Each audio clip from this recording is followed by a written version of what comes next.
Hello guys, সবাই কেমন আছো? আজ আমি বাড়ি থেকে যাচ্ছি আমার ওয়ার্কিং প্লেসে। তো যেতে যেতে হঠাৎ করে একটা ব্লগ মনে হলো, তাই করলাম।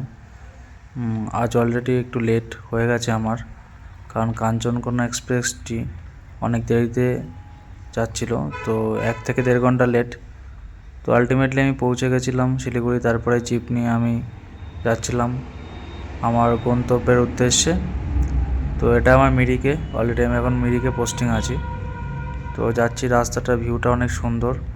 এটা মোটামুটি শিলিগুড়ি থেকে মিরিক যাওয়ার পথে দেখা যায়। তো দেখতে থাকো ব্লগটা, আর ভালো লাগলে অবশ্যই শেয়ার করো।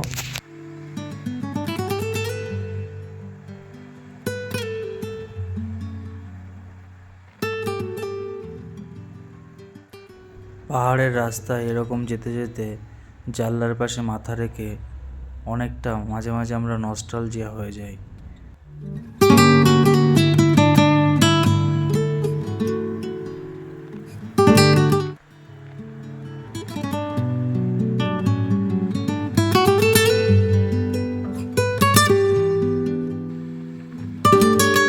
রাস্তায় যেতে যেতে কিছু প্রাকৃতিক সৌন্দর্য চোখে পড়ে যায়, আর সেগুলো আমি ক্যাপচার না করে পারলাম না।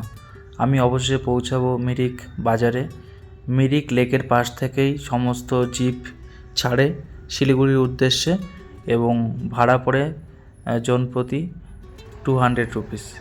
তো এটা একদম মিরিক মানে শিলিগুড়ি বাস স্ট্যান্ডে নামিয়ে দেবে, এবং মিরিক একদম লেকের পাশে যখন আপনি শিলিগুড়ির থেকে আসবেন তখন আপনাকে নামাবে। তো দেখতে থাকুন পুরো ব্লগটি। এটা আমি যখন রাস্তা দিয়ে যাচ্ছিলাম তখন নেচারটা এত সুন্দর লাগছিল, তো সেটাই আমি ভিডিও করেছিলাম।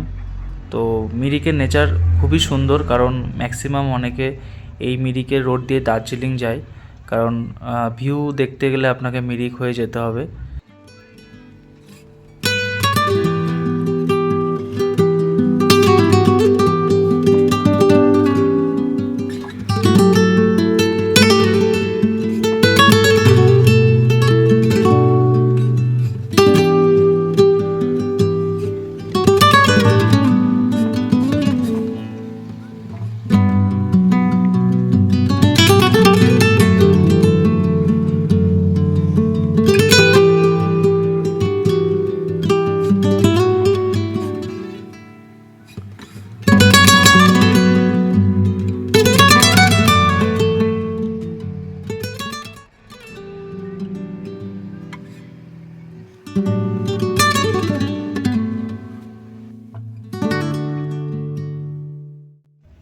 এটাই মিরিক লেক, যেখান থেকে সমস্ত জিপ ছাড়ে শিলিগুড়ির উদ্দেশ্যে।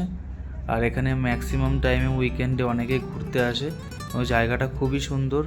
মানে নেচার যেন তার সমস্ত সিজন হিসাবে নেচারটাও চেঞ্জ হয়ে যায়। দেখতে পাচ্ছে সমস্ত গাড়িও রয়েছে সাইট সিন করার জন্য, কারণ নেপাল বর্ডার এখান থেকে মাত্র 15 কিলোমিটার, পশুপতি মার্কেট যেটা আমরা জানি।